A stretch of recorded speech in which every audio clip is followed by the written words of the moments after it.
Peace and blessings, peace and blessings. It's your boy TikTok Israel. And yes, I'm back with another.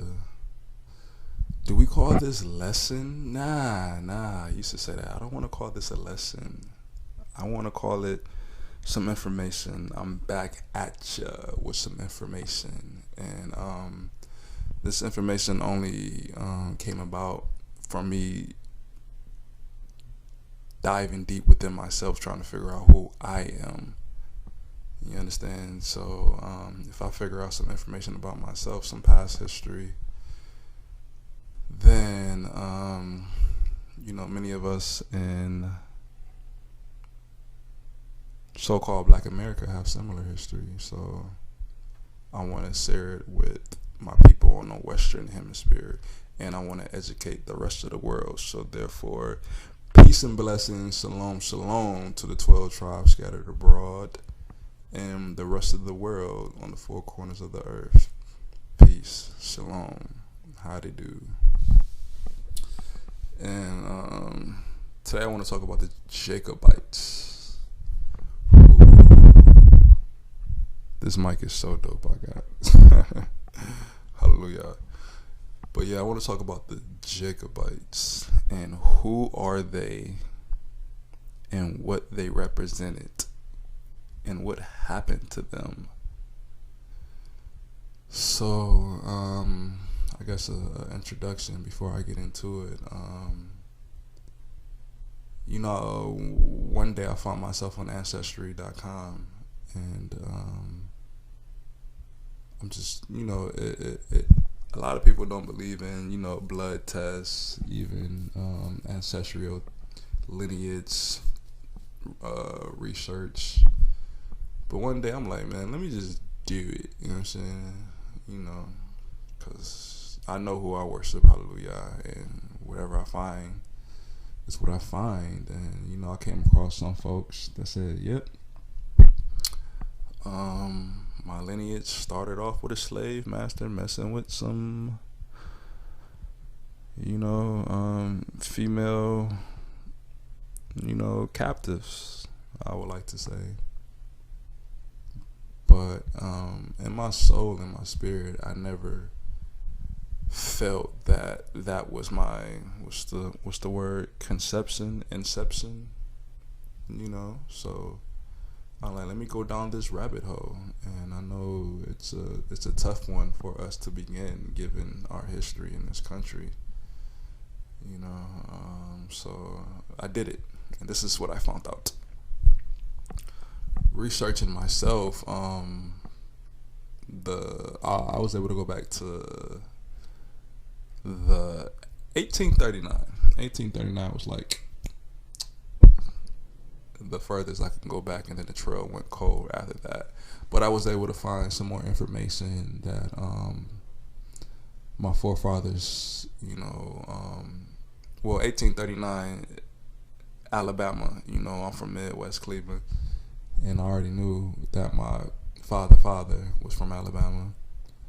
And I gotta sneeze. I wish it would just come out. But anywho, I always knew that my father was from Alabama, and on my father's side of the family, they're very dark-skinned people, like blue, black, purple, very dark-skinned people. And my last name is Albritton, A-L-B as in building, R-I-T-T-O-N, Albritton. And I'm searching, I'm doing some research on myself, and I find that in 1839, Jacob was born. And Jacob had a son, and he named him Jacob. And then Jacob had a son, and he named him Harrelson. And then Harrelson had Harry, which is my grandfather, and then Harry had Harry, which is my father, and then Harry had Harry, which is me. So I was able to go back, like, what is that? 5 generations, hallelujah. And the trail went cold, before Alabama, 1839. So I come from a long line of strong, beautiful black men named Jacob.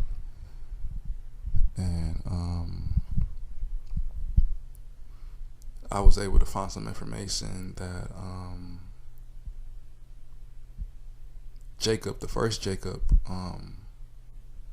wasn't necessarily born in Alabama. He was born in the Carolinas, if that serves me right, and if my memory serves me right. And I'm like, all right, cool. But something I came across years ago that I ignored that recently came back, and I'm just trying to fill all the puzzle pieces in, was that there was a coalition, there was an army that called themselves Jacobites in Scotland. And these men, these army of men during the early 1700s were the army. My screen went black. Are we still recording? Okay, we're still recording. And these army of men were King James' personal army. You know, they were his supporters. So when King James got ran off the throne, you know, his army of Jacobites, his supporters of the Stuart clan, fought to put him back on the throne. They fought many wars, from Scotland marching up to England, and a lot of those men were captured. And when they were captured, they were now prisoners of wars.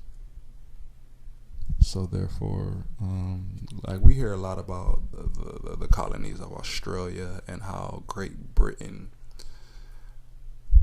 sent their prisoners to Australia to build up the colonies of Australia. But what do you think happened when the Jacobites went to war with Britain to put King James back on the throne? And the Jacobites lost. Yes, they did. And now Britain has prisoners. But these prisoners are what? These are swarthy prisoners. These are so-called black prisoners. So what do you think they're going to send these swarthy prisoners to? The colonies of America. And I'm just trying to find out who I am. You understand? I know who I am. I'm Yahudim. I'm Yehuda. You understand? I know who I am. But something just told me, just keep searching and keep researching. And it led me down this rabbit hole to find out more extravagant facts about my lineage. You understand? So I'm here today to let the people know in America, the Western Hemisphere, Caribbeans.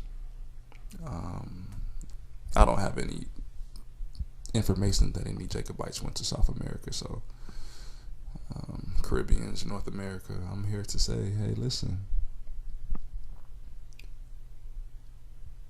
your ancestors could have never been, quote unquote, a slave. You understand? And something in my spirit never sat well with, you know, coming from a slave. You know what I'm saying? Like, I remember the first time somebody ever called me a rebel without a cause. I was like 21 years old, you know. And we'll read later that these Jacobites had a Calvary spirit. Pause this video and look up a Calvary attitude, a Calvary spirit. You know what I'm saying? I'm gonna do it a little later, but understand how my father raised me. Understand the man of, you know, my father's side of the family. You know, so long story short, I'm doing some research, and I'm finding out that there's a difference between there were two type of people serving. There was two type of swarthy people serving on this land. We should all know about the Moors of Europe. They call King James the last king of Scotland. Why did they call him the last king of Scotland? Because he was the last swarthy Moor to sit on the throne. And if you don't know, you should know that King James will tell you himself he's from the house of David. So yes, he was swarthy, and he was from the house of David, and he was a Yahudim, he was a Jew. We know this. So,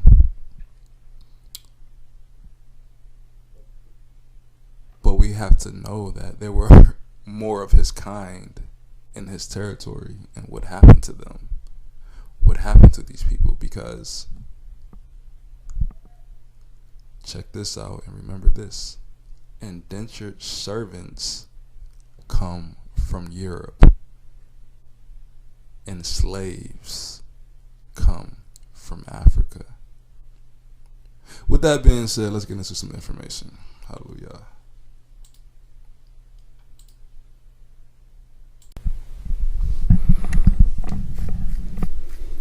Okay.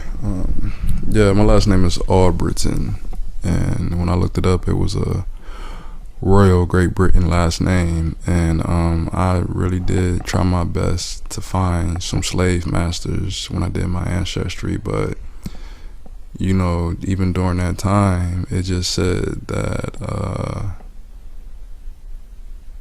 Jacob was a farmer, and even 1839, my forefather Jacob had servants in his house, and when I would look at my mother's side of the family, it would say slaves. It would say, things of that nature. So,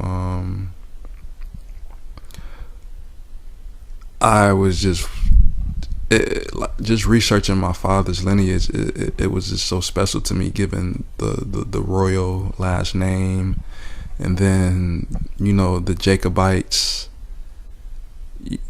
or Jacob, my forefather, 1839, and he naming his son that, and even just the time that it lined up. And then I had to remember that I read something about the Jacobites, and my forefather's names is Jacob, and it's coming from that region. And later on, we're going to read that in that coalition of the Jacobites army, a lot of those men were father and son, duos within that army. And I'm just trying to read between the line and trying to see what my ancestors is trying to tell me through the names. And even when I looked up the household names with my forefather Jacob in 1839 Alabama, these were Yehuda names. You understand? These were all tribe of Judah names, and we're going to get into that. So let's start this thing off with some information I got for y'all. So I'm on the encyclopediavirginia.org. Indentured servants in colonial Virginia. Summary. Indentured servants were men and women who signed a contract, also known as an indentured or a covenant, by which they agreed to work for a certain number of years in exchange for transportation to Virginia. And once they arrive, food, clothing, and shelter. Adults usually serve for 4 to 7 years, and children sometimes for much longer, with most working in the colonial tobacco fields. With a long history in England, indentured servants became, during most of the 17th century, the primary means by which Virginia planters filled their nearly exhaustible needs for labor. At first, the Virginia Company of London paid to transport servants across the Atlantic, but with the institution of the head-right system in 1618, the company enticed planters and merchants to incur the costs with the promise of the land. As a result, servants flooded into the colony, where they were greeted by deadly diseases and often harsh conditions that killed a majority of newcomers and left the rest to the mercy of sometimes cruel masters. The General Assembly passed laws regulating contract terms as well as the behavior and treatment of servants. Besides benefiting masters with long indentures, these laws limited servants' rights while still allowing servants to present any complaints in court. By the end of the 17th century, the number of new servants in Virginia had dwindled, and the colony labor's needs were largely met by enslaved Africans. So what we're reading is that, let's want to say it. So continuing on, origins. Servitude had a long history in England, dating back to medieval serfdom. The Ordinance of Laborers passed in June 1349 declared that all men and women under the age of 60 who did not practice a craft must serve anyone requiring their labor. Parliament updated the law in 1495 and 1563 with the latter version of the Statutes of Artificers still being in effect when the English founded Jamestown between 1520 and 1630. England's populations more than doubled from 2.3 million to 4.8 million, and Parliament hoped its 1563 statute might banish idleness, advance heraldry, and so dwell with a near overwhelming number of poor unemployed citizens. In fact, the founding of Virginia itself was partially in response to this problem. In his discourse on Western planting, Richard Honky the Younger argued to Queen Elizabeth that new American colonies would energize English decayed trade and provide work for the country's multitude of loiterers and idle vagabonds. In England, an indentured or a contract for labor was known as a covenant merely personal and could apply either to farm laborers or apprentice learning a trade. Contracts generally lasted a year, after which the terms were renegotiated. As the merchants and adventurers Sir George Parkin noted in 1583, many Englishmen and women willingly became servants in hopes thereby to amend their estates. The young children were sometimes bound to service by parents who might not otherwise be able to afford their upbringing. While there was not necessarily a strong stigma attached to indentured servant, the institution, first in England and then in Virginia, temporarily transferred free men and women into chattel or property to be bought and sold. So, what we're reading here is, the history of indentured servants. This is before the transatlantic slave trade. Starting off with the 1500s, with the beginning in the 1300s and how England ruled its society. So before the transatlantic slave trade started, you understand, there was white folks coming to the New World, and a lot of those white folks were poor, and they had to come and work first, and then afterward, they would be granted their freedom, and they would get land and things of that nature. So indentured servants is nothing new. Apprenticeship is nothing new. You understand? But understand this.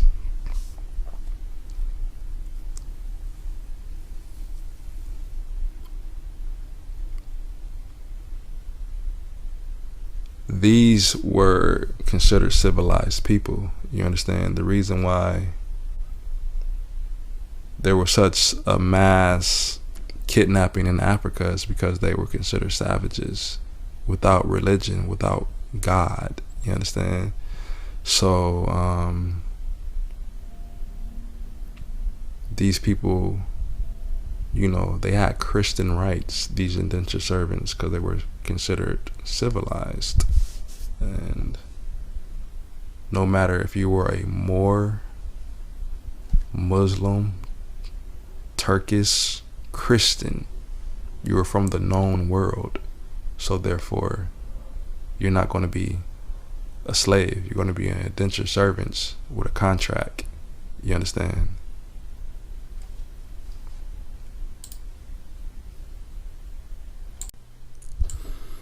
Okay, so there is so much information on this particular topic of the Jacobites that I'm not even going to attempt to bring out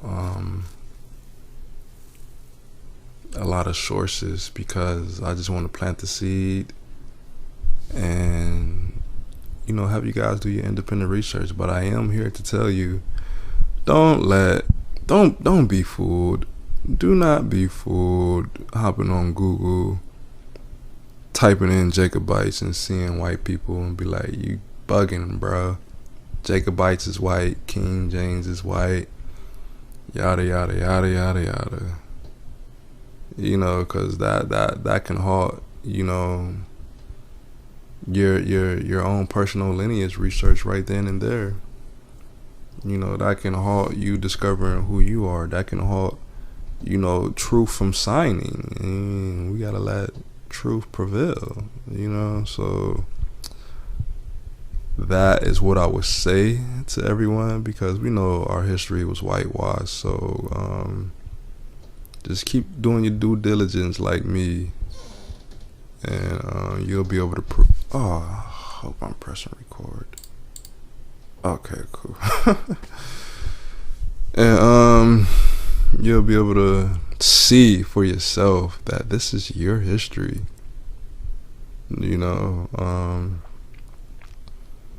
So continuing on with the information, I'm on the encyclopediavirginia.org, and this is an act concerning servants and slaves, 1705.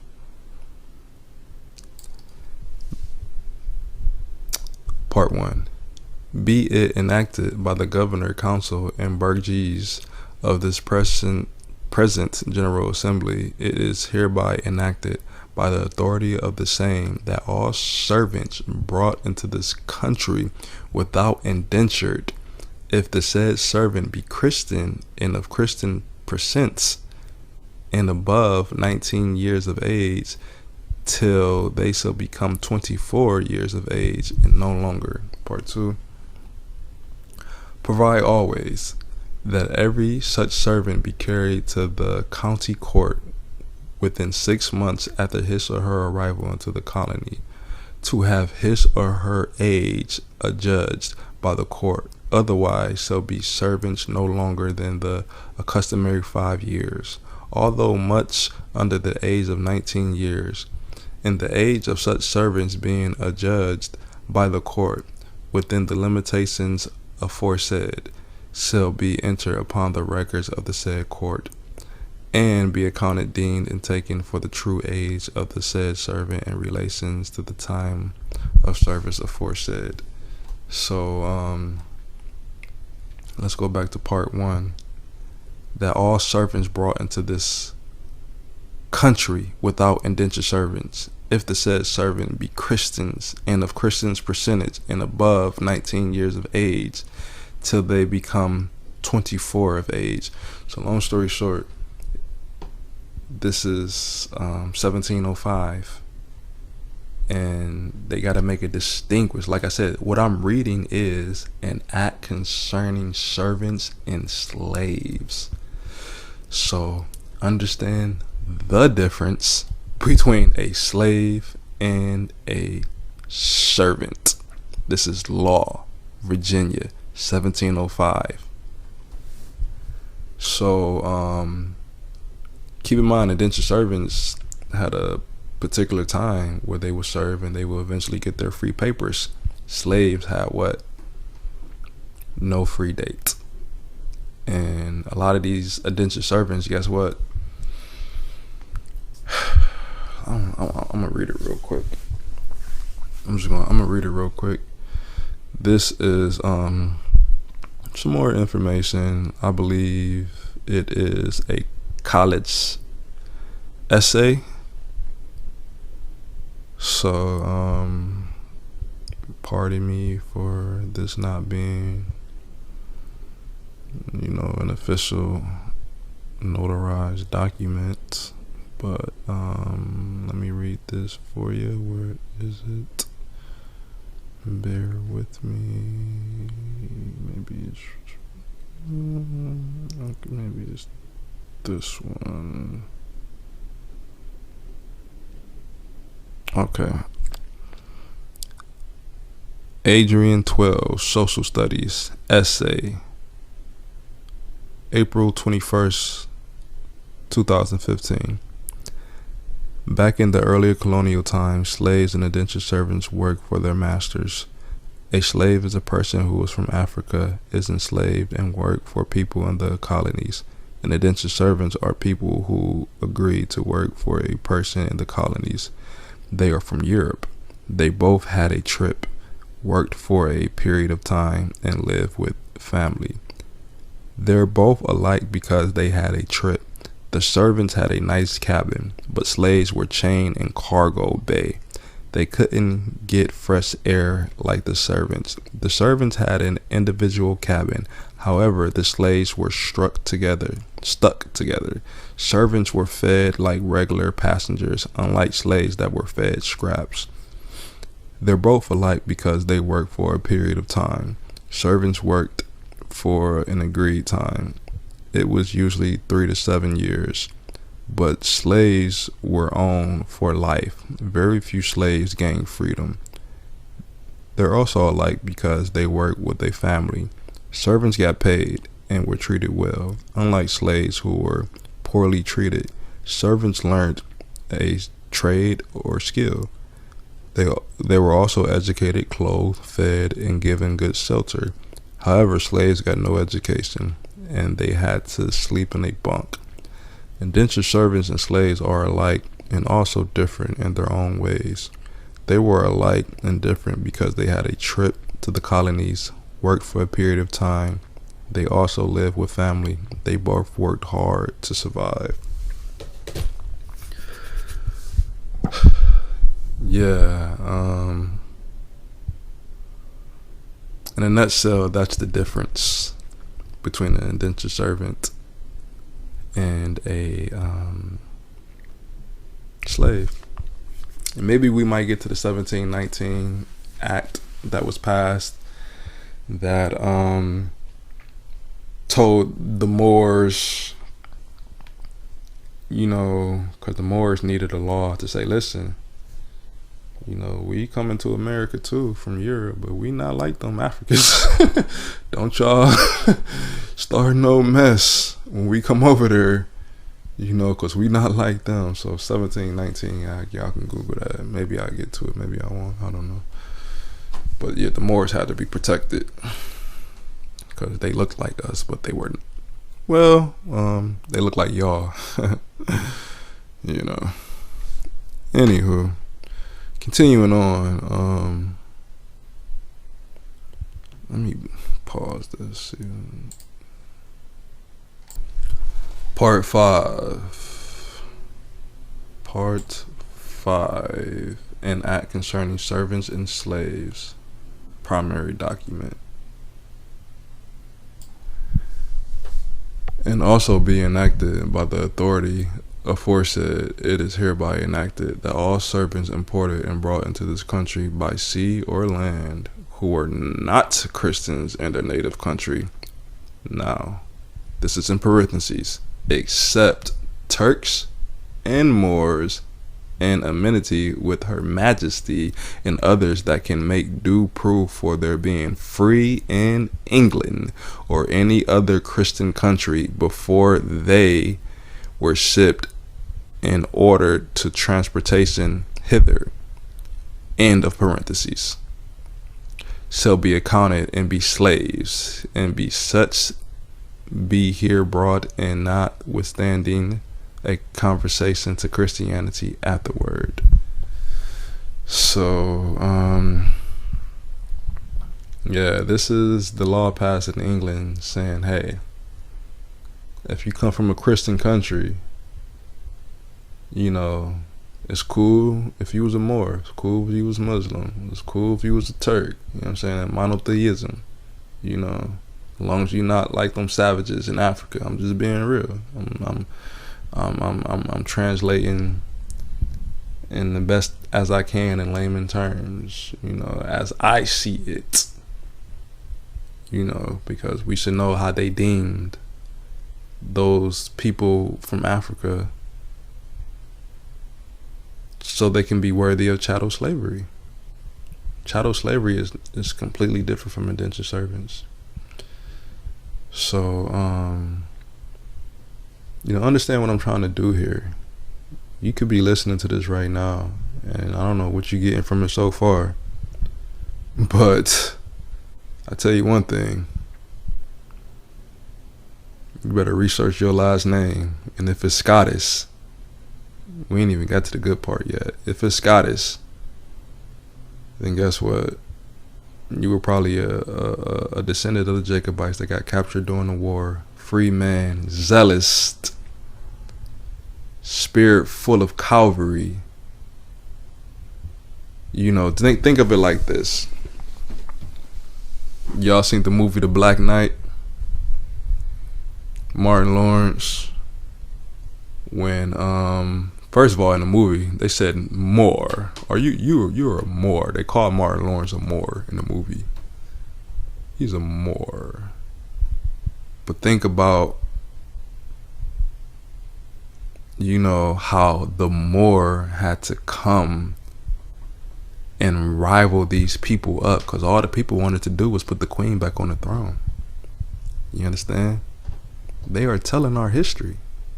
That is the Jacobite history. You understand? That's all it is. That's our story.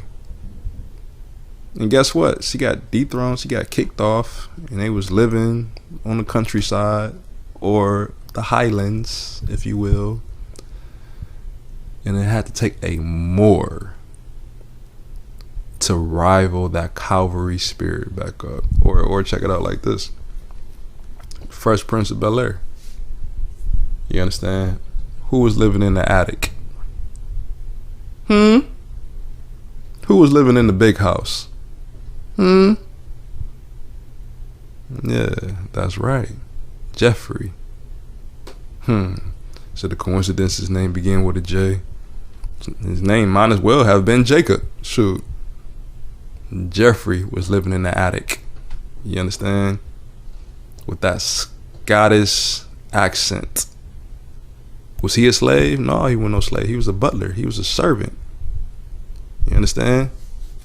And I did see that on my forefathers' records. I didn't see slave.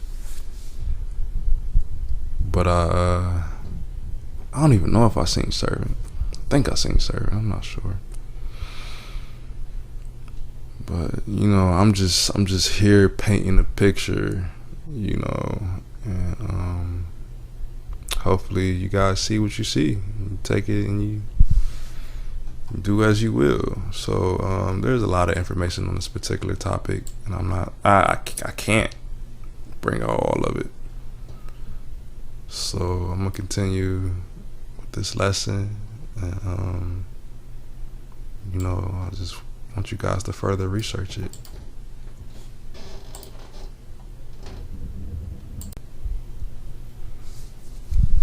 Okay, this is an article entitled "The Jacobites" from National Trust for Scotland, nts.org.uk.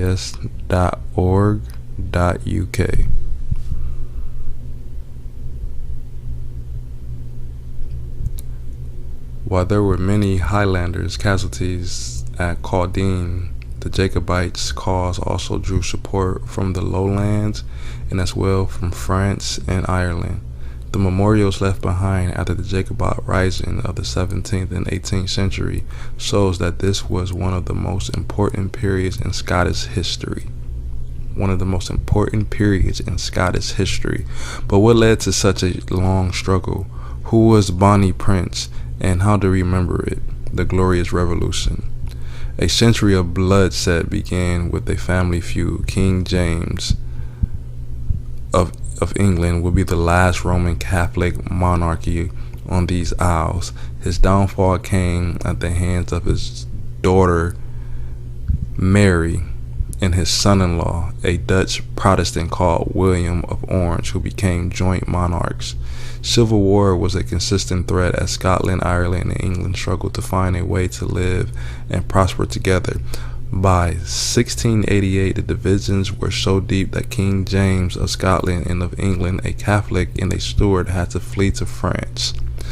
Now, this is when it started, when he had to flee to France and leave the throne. The English and Scottish parliaments invited William of Orange, James' nephew. That has to be a typo, because from my research, it was his son-in-law, and his wife Mary to come from Europe to rule in James' place. During the constitutional upheave, the Scottish Parliament made Presbyterianism the state religion. I'm tripping. Presbyterian, the state religion in Scotland, overthrowing the Protestant church.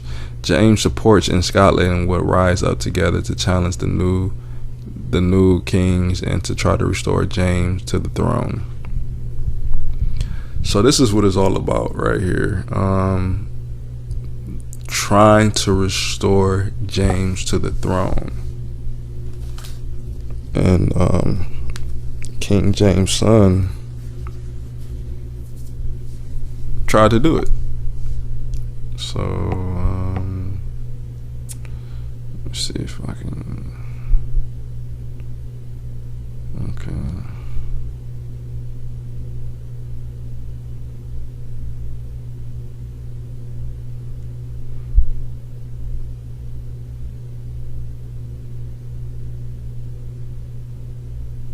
So, in 1745, Britain had been governed for over 30 years by a political party known as the Whigs. Whigs opposed the Stuarts' belief in absolute monarchy. So, the absolute monarchy has not been since the Stuarts were on the throne. Instead, they argue for a balance of power between king and parliament. Do not we have that today? With that fake bloodline of people over there, and they have their parliament continuing on as under the Hooverings. They were Protestants, but then so were many of the Jacobites. However, political infighting, charges of corruption, and military setbacks abroad meant that the government was not in a strong position in this year, and it was taken by surprise by the Jacobite rising. War in Europe had been simmering since 1740.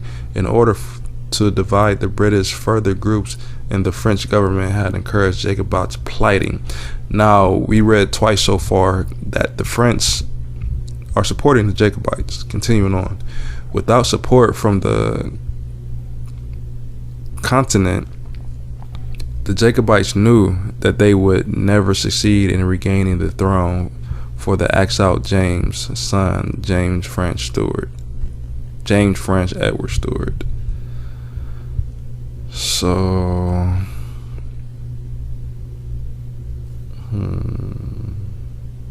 okay.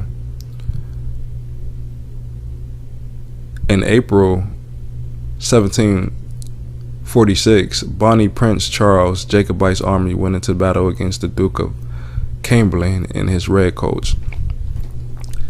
See, from my research, I don't know who wrote this article, but I got beef with a lot of stuff I read about the Jacobites. So, they say 1746, but from my research, it was 1745, a year before. But I lost where I was at. I'm about to find it and continue reading. Okay. In April 1746, but for my many resources, it's 45. In April 1746, Bonnie Prince Charles' Jacobites army went into battle against the Duke of Cumberland and his redcoats at Calding, near Indentured. In less than an hour, around 1,600 men were killed. 1,500 of them were Jacobites. This would be the last major battle ever fought on the British mainland. So we're just gonna stop there. And a lot of Jacobites was taken into captivity during that battle. But keep in mind, this is 1745. Jacobites, from my knowledge, has been going into prison in Scotland and England since 1715, being sent to the colonies of America. So from 1715 to 1745, 1746, Jacobites has been going to the colonies of America. And why would you send them to the colonies of America if they didn't blend in with the so-called slaves?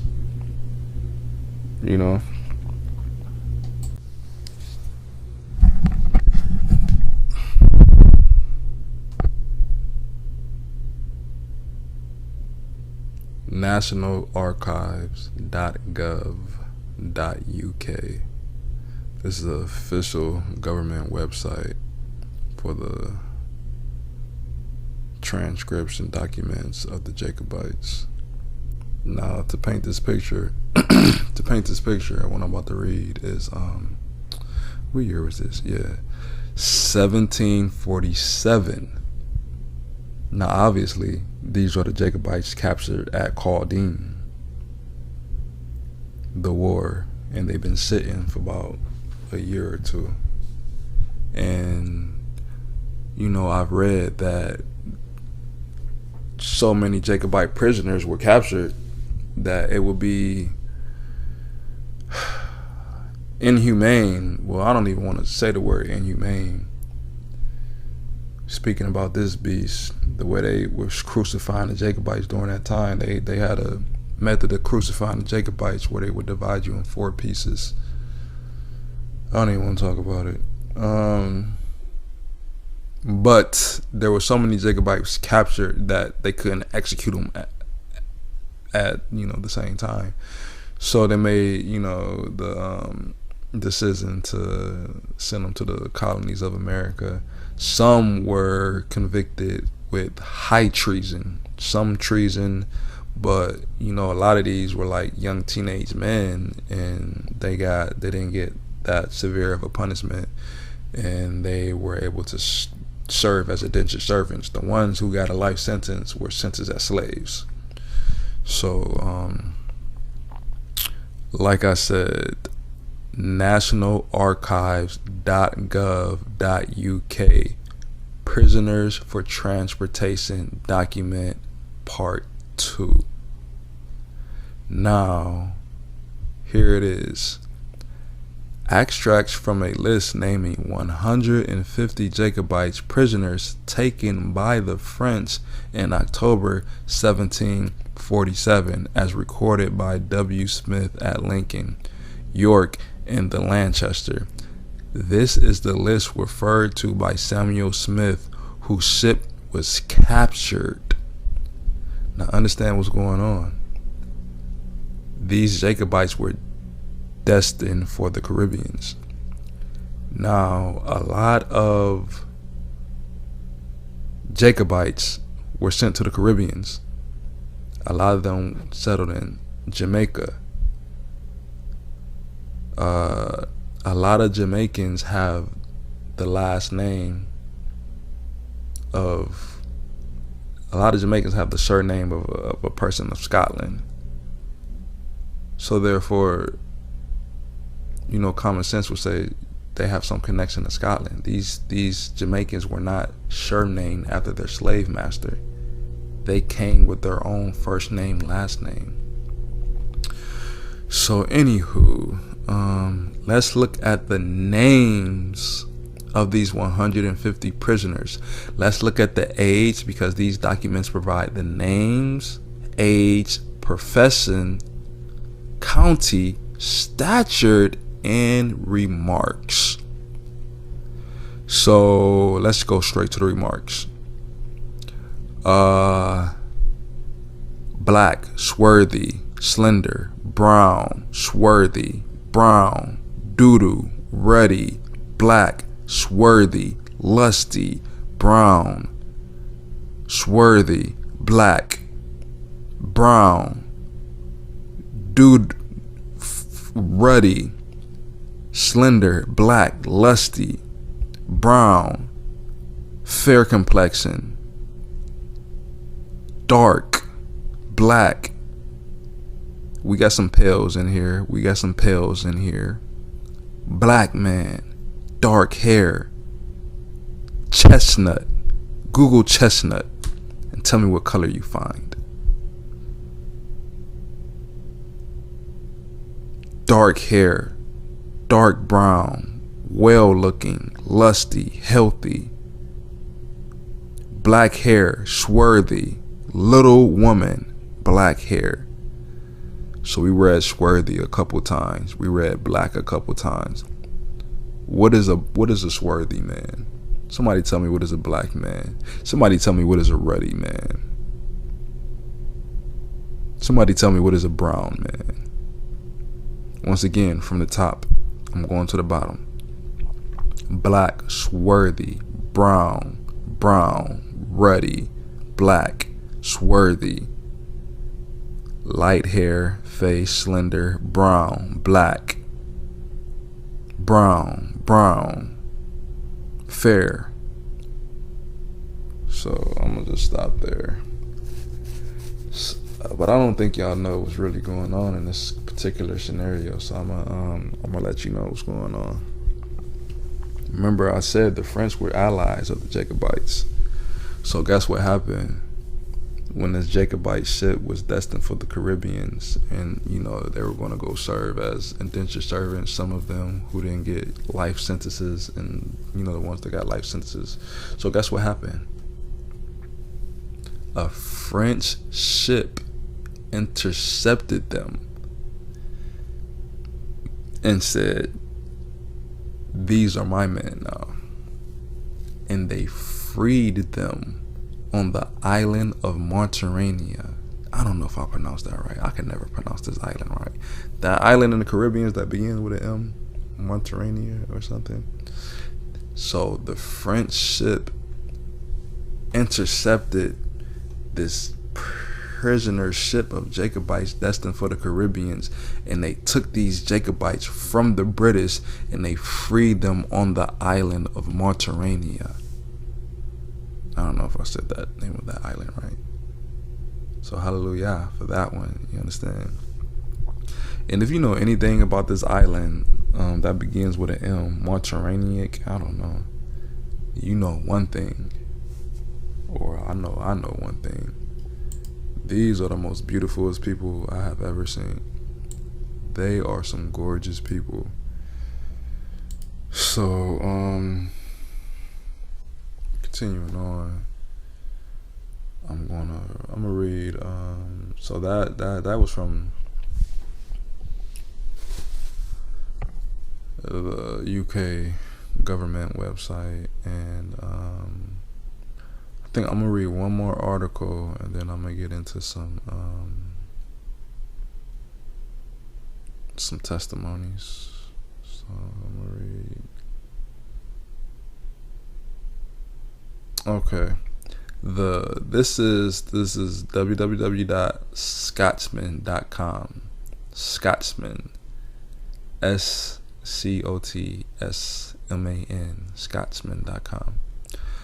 Entitled, "The Mystery of the 150 Jacobite Prisoners Freed on a Caribbean Island." The prisoners included Alexander Brown, 20, a watchman from Edinburgh, and Joseph Brown, 16, a tailor from Bath. and Cameron, 28, a knitter and spinner from Lockerbird, traveled with her 2-month-old daughter, the baby listed only as prisoner 332. They were among the 149 men, women, and children on board the transportation ship, the Veteran, which left Liverpool on May 8, 1749, bound for Antigua, where the prisoners, which also included a 12-year-old boy, were due to be sold into indentured servants. In Britain, they faced the death penalty, but the rebels were instead shipped to work for nothing in the colonies, most likely on the sugar plantations owned by British landowners, some of them almost certainly Scots, from Scotland, as part of a move to clear overcrowded prisoners of Jacobite rebels. The prisoners were probably fetched each on the dockside, with the Veteran owner paid whatever a herd by the British government for taking them there. But the Veteran was intercepted by French pirates just a day away from landing, with the boat then taken to Martinique, Martinique, Martinique.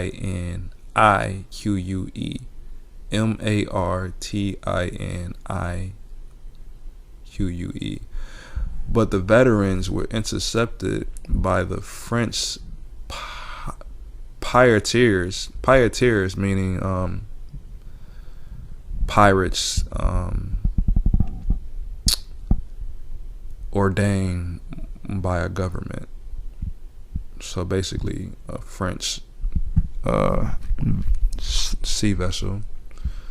So but the Veteran was intercepted by French pirateers just a day away from landing, with the boat then taken to the island that begins with an M, where the governor promptly released them as allies of his country.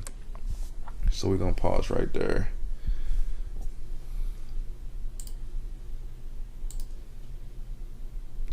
And I just read from you the description of those prisoners from the UK government website. But understand that had to be courteous of the French. Like it's difficult to find out the complexion of these people. But when the French took them, if I'm not mistaken, it was the French who documented their complexion. You know, because the British would never tell you these were some Negroes. They would never tell you they was swarthy. You understand? But I know they are. I know these are my ancestors. You know, so shout out to the French, you know, for freeing my ancestors. Shout out to the French for documenting and saying these are black Jacobites. Shout out to the French for saying these are swarthy Jacobites and we are going to free them. You know?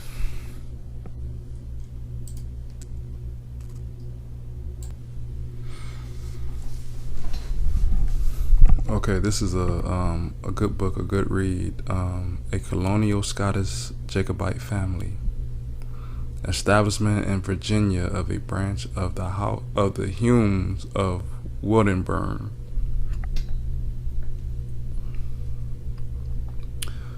So, it states, this is a quote before we get into it. It says, "It was for our rightful king we left fair Scotland strained.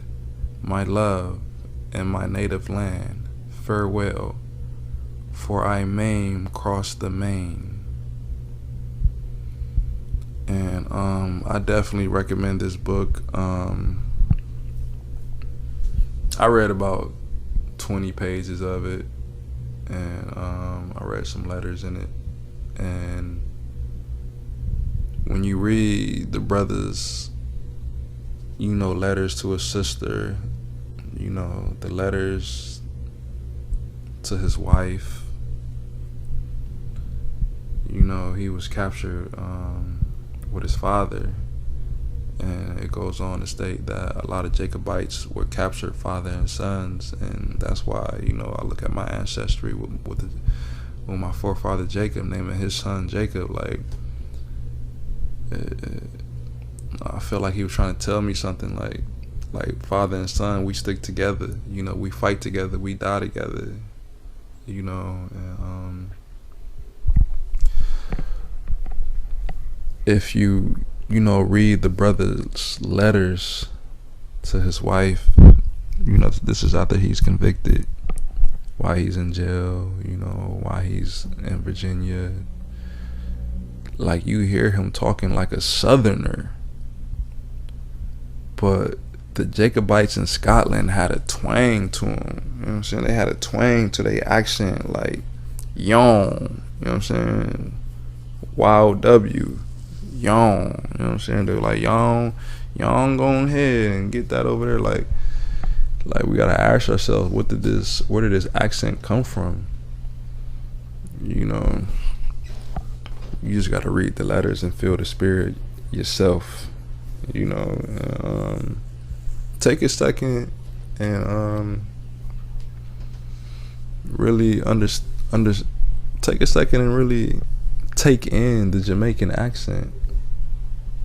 Does it not sound Scottish to you in a way? Like, I'm terrible at impersonations, but take a second and really listen to that Jamaican accent. It sounds Scottish.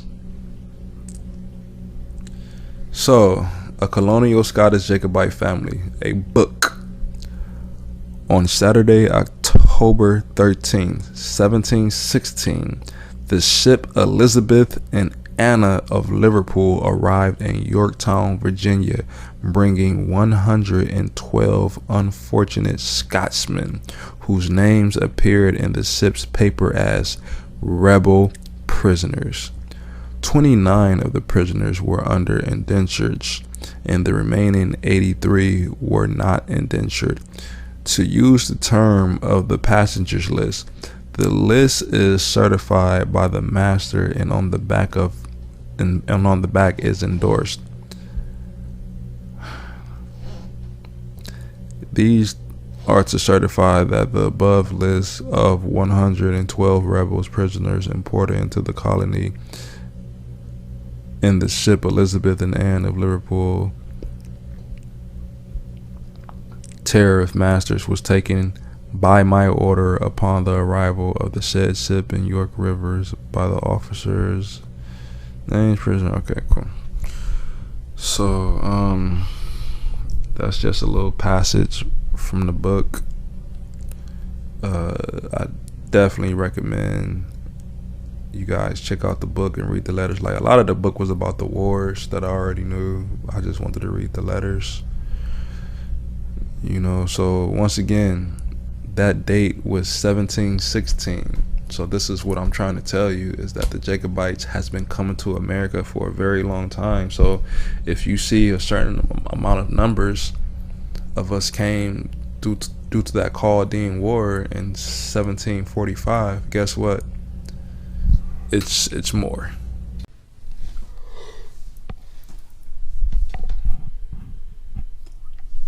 Okay. So read the sentence. I gotta read the sentence over again.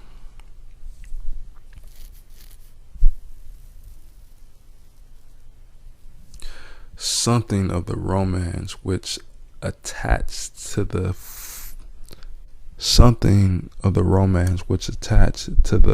Jacobites' cause reached Virginia, with these unfortunate men, many Virginians keeping alive the Calvary spirit which had held the colony loyal to King Charles during the Cromwell Wars. So understand that these Jacobites came to these American shores with a Calvary spirit. And what is a Calvary spirit? Let's Google it. Okay, I got Calvary attitude typed in into Google, and it says someone who is Calvary has a dismissive attitude and regards other people as inferior. If you think you know more than your teacher and never bother doing homework, your parents might complain that you are a Calvary about your studies. So understand, these Jacobites, free men in their own country, coming over here, and these white hillbilly freaking peasants want them to call them master. You understand? Like how can it be? You understand? These men were generals. These men were warriors. These men were servants of the Most High, preachers, priests. You understand? So of course they came over here with a Calvary spirit.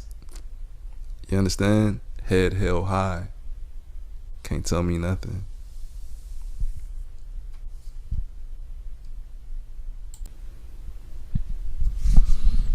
Okay, I'm gonna wrap it up with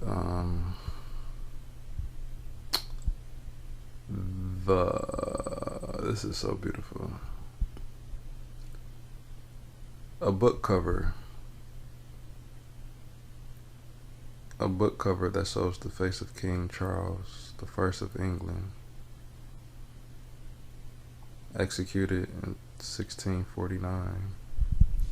So I'm gonna wrap it up with a book cover of King Charles the First of England, House of Stuart, executed in 1649, which was written by a white man, but he had the decency to actually put the king's real face on the book cover. But understand, he did that with the original. But if you Google it today, you want to see a different king on that book cover. But you know, the devil will be the devil, and lie and steal and cheat and deceive. So I'm gonna be honest. I don't know if this was a part of the book or not, but it's an excerpt within the book's front cover, and I don't know if it was later added or if I don't know if it was in the book, but it seems it's written in Old English terms, so I'm guessing it's from, you know, that time, you know, but I'm not sure. So, but it only describes, you know, what the front cover is. So here it goes. The face of King Charles First of England, House of Stuart, executed in 1649 after the Second English War, 1648 through 49. Original front cover of the book's Leviathan, written by Thomas Hobbes and published in 1651. Later supporters of the Black Stuarts were called Jacobites. I'm gonna read it again.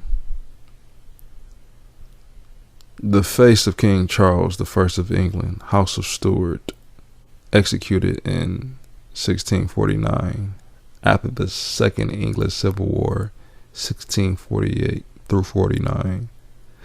Original front cover of the book Leviathan, written by Thomas Hobbes and published in 1651. Later supporters of the Black Stuarts were called Jacobites. So, to wrap this thing up, to wrap this lesson up,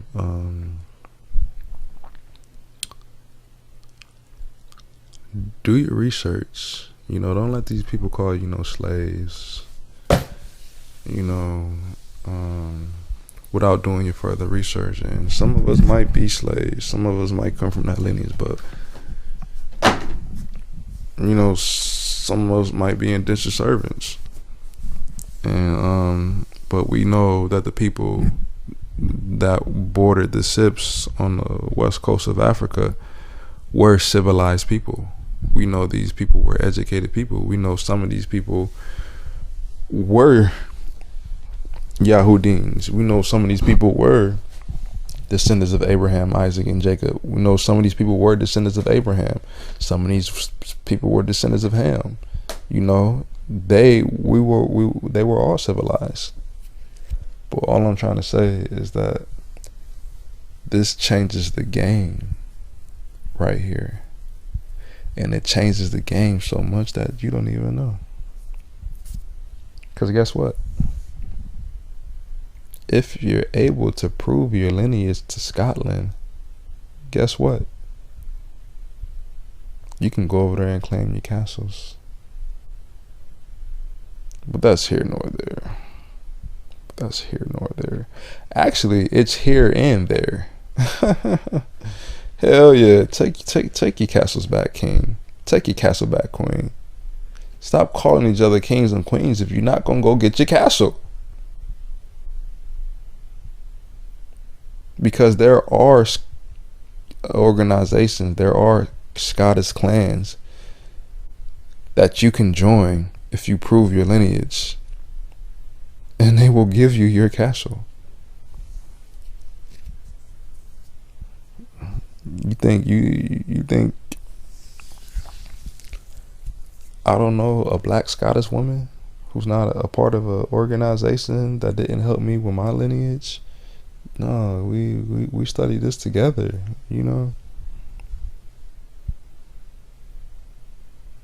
So yeah, that's some information I came across. I wanted to share with the people, the real history of Scotland. I'm so tired of these people calling the Jacobites white.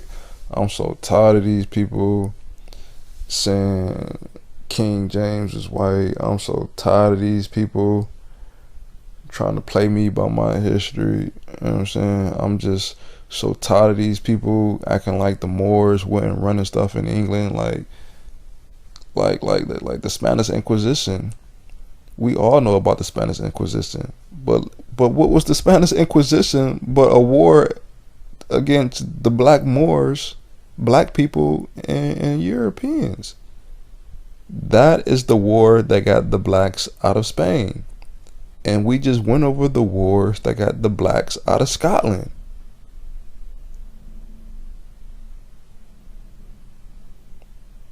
Scotland was the last stronghold in Europe that we had. So don't you talk oh, there's so much stuff I left out.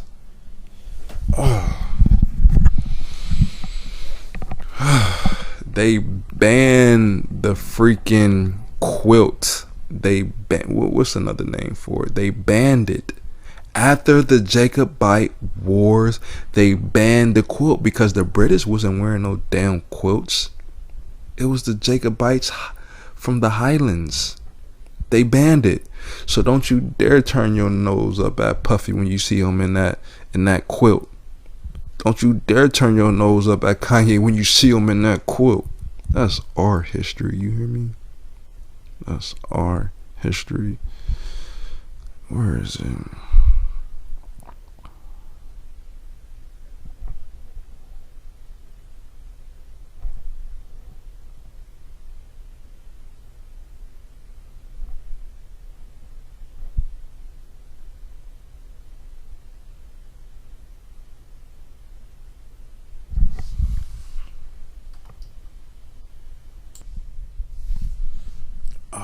What is this website?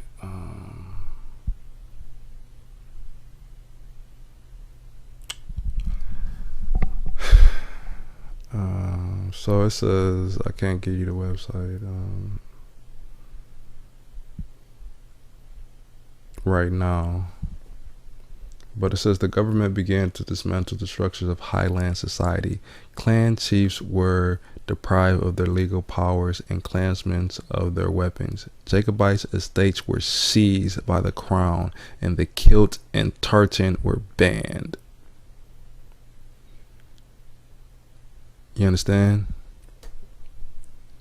Once again, the government began to dismantle the structures of highland society. These are where the Jacobites dwell, highland societies. Clan chiefs were deprived of their legal powers and clansmen of their weapons. Jacobites' estates were seized by the crown, and the kilt and tartan were banned. Now, let's Google who wore a kilt and tartan. Google who wore a kilt and tartan. Google it. Who wore a kilt and tartan? They were worn as full-length garments by the Gaelic-speaking Scots Highlander men. Who are the Highlander men? The Jacobites. The knee-length kilts that we see today didn't come around until the 18th century. The first kilts were white, brown, green, or black.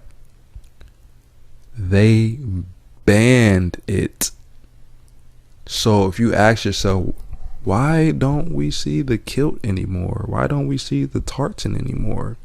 It got banned during the Jacobites uprising, which they called treason.